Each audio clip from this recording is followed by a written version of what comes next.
Hello and welcome back to another Inspirational Tuesday. Look, like, share, and tag a friend right now. I have a good idea. Go ahead and start that watch party with your friends. Look, okay, our lesson text, our focus text is going to come from 2 Corinthians 4:16 through 18. And it says, therefore, we do not lose heart, though outwardly we are wasting away, yet inwardly we are being renewed day by day. For our light and momentary troubles are achieving for us an eternal glory that outweighs them all. So we fix our eyes not on what is seen, but on what is unseen. Since what is seen is only temporary, but what is unseen is eternal. Listen, I want to discuss for a moment on keeping your focus today. When Paul wrote his church in Corinth, listen to me, he took a moment to reflect on his own life and ministry. It had been a difficult journey, just to say the least, but Paul had battled unbelievers who fought the gospel message. He fought health challenges and aging challenges, great persecutions, and the constant wear and tear that left him just wasting away. And at the very beginning of chapter 4 and near the end of it, Paul writes, we do not lose heart. But what a battle it had to be for him not to lose heart. The only way Paul had managed to keep fighting was to sharpen his focus every single day of his life.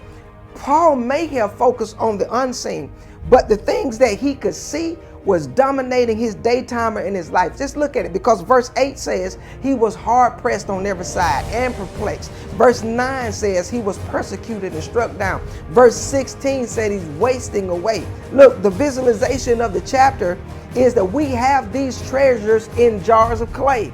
Pottery is good for a season, but eventually it's going to break. And Paul would have known more than we do how fragile these vessels were. And once they were broken, there was no possible repair. Our bodies, Paul is saying, have a one-shot chance at fulfilling our spiritual purpose before becoming cracked or broken and unusable. So what are you saying to me today, Pastor? If you're waiting on the perfect job, if you're waiting on the perfect spouse, if you're waiting on the perfect team, the perfect church, or even the perfect commute back and forth to work, you're going to wait a long, long time. So many people seem so frustrated by the imperfections of their surroundings simply because they haven't grasped the fact that life is going to be full and filled with imperfections. And a handful of people that are known by the circles that are around them as people with short fuses. Just like sticks of dynamite, without enough lead time, they blow up very quickly. And sometimes over what appears to be some of the simplest of things.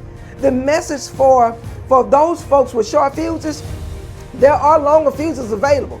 And the rest of us that are around you really need for you to get one.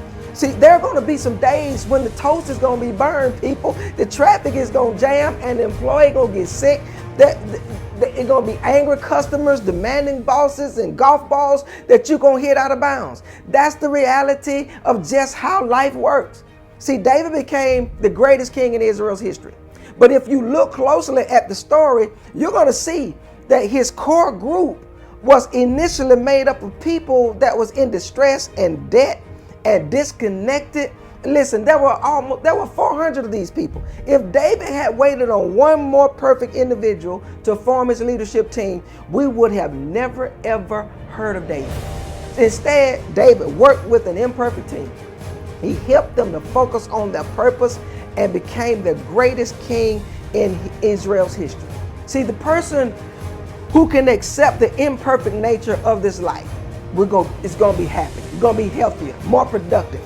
You will have to do some fine-tuning in your life, especially with your attitude right from the very start. Because if your church disappoints you, the Great Commission still remains.